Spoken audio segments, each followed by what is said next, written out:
Welcome to this explainer. Today we're going to unpack one of the absolute most fascinating mathematical secrets of the entire universe. Have you ever actually stopped and wondered why the solar system behaves the exact way it does, why it operates like this perfectly tuned giant clock? Well, we are going to look at the precise mathematical relationship that literally dictates the structure of our universe. We're calling it the cosmic cheat code. It is a rule so fundamental, yet so wildly unintuitive, that once you grasp it, it's going to completely change how you look at the night sky. Okay, let's dive right into this. Section 1. The Orbital Mystery. To really get this puzzle, we first have to put ourselves in the shoes of ancient astronomers and understand the sheer scale of the problem they were looking at. Think about this for a second. On one hand, you have Mercury, right? It just zips around the sun in a mere 88 days, incredibly fast. But then look at Neptune. It takes a massive 165 Earth years to complete just a single orbit. To put that into perspective, since its official discovery way back in 1846, Neptune has literally only celebrated one single birthday. That extreme gap right there is the core of our mystery. Why does this huge disparity even exist? Is it just, random chaos out in the vacuum of space, or is there some hidden gear turning behind the scenes? Well, that brings us to Section 2. Kepler's third law. It turns out the answer to our mystery is not random at all, not even a little bit.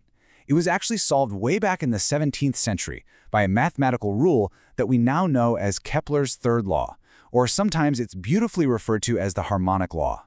Formally, it states that the square of a planet's orbital period is directly proportional to the cube of the semi-major axis of its orbit.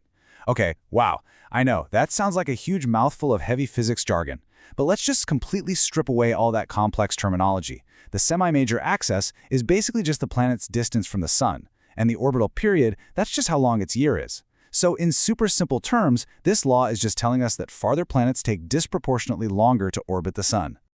Let's look closer at that. Section 3. The disproportionate math. We really need to break down this heavy math, the squares and the cubes, into something we can actually feel intuitively. And this brilliantly illustrates where human intuition, it usually gets things completely wrong. We're naturally wired to think in simple, straight-line ratios, right? We kind of just assume that if a planet is twice as far from the sun, it should naturally take twice as long to orbit. Just a simple one-to-one swap. But nope, because the math involves squares and cubes, doubling the distance actually increases the orbital time by roughly 2.5 times. So even tiny, seemingly small increases in a planet's distance lead to much, much bigger increases in its orbital period. It's essentially an exponential penalty for being further away from the star. To actually prove this math works, let's just use our own home, Earth, as the baseline. Earth is exactly 1 astronomical unit, or AU, from the sun, and it takes exactly 1 year to orbit. 1 and 1. Super easy. But now take Mars. Mars is roughly 1.5 astronomical units away. If we were dealing with a simple straight-line ratio like we talked about, its orbit should logically take 1.5 years. Instead, it takes roughly 1.9 years. That jump perfectly, and I mean perfectly, matches the squared versus cubed prediction of Kepler's third law. The math is just flawless. Which brings us to a really massive question. How do we measure distance without actually going there? It's one thing to calculate this stuff for Mars, a planet that's literally right next door, but what about stars and planets that are light years away? We can't exactly stretch a giant tape measure across the galaxy, can we?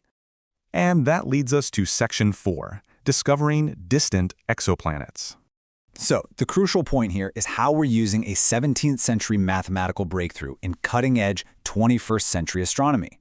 This is where the harmonic law goes from being just a neat historical fact to becoming an absolute superpower for modern astronomers. Today, when scientists look through these incredibly advanced telescopes, they can spot an exoplanet, a planet way outside our solar system orbiting some distant star. First, they simply observe how long it takes for that planet to complete one single orbit. That is the orbital time. Second, because Kepler's math is a universal law, it applies everywhere. So they just plug that time into the equation to calculate the exact distance that planet is from its star. And that third point, that is the real magic. No direct distance measurement is actually needed. Zero. Just by watching the ticking clock of a distant planet's year, we know precisely where it sits in the vast, dark void of space. And that brings us perfectly full circle. Grasping this brilliant disproportionate math completes our whole understanding of Kepler's 3 laws of planetary motion. It literally took humanity thousands of years of just looking up at the sky, scratching our heads, to finally realize that the chaotic wandering of the planets isn't chaotic at all. It's actually bound by the strict, elegant, and entirely predictable mathematical harmony. But, planetary motion is really just one set of rules governing our reality. Up next, in our Explainer series, we are going to shift our focus entirely. We'll be moving away from the motion of massive bodies in space and diving straight into the foundational principles of energy itself, starting with the 0th law of thermodynamics. Until then, though, I really want to leave you with this thought. If the exact distance of an unseen world millions of light years away can be revealed just by counting its days, what other secrets of the universe are simply out there, waiting for the right mathematical key? Think about that for a bit, and I will see you in the next Explainer.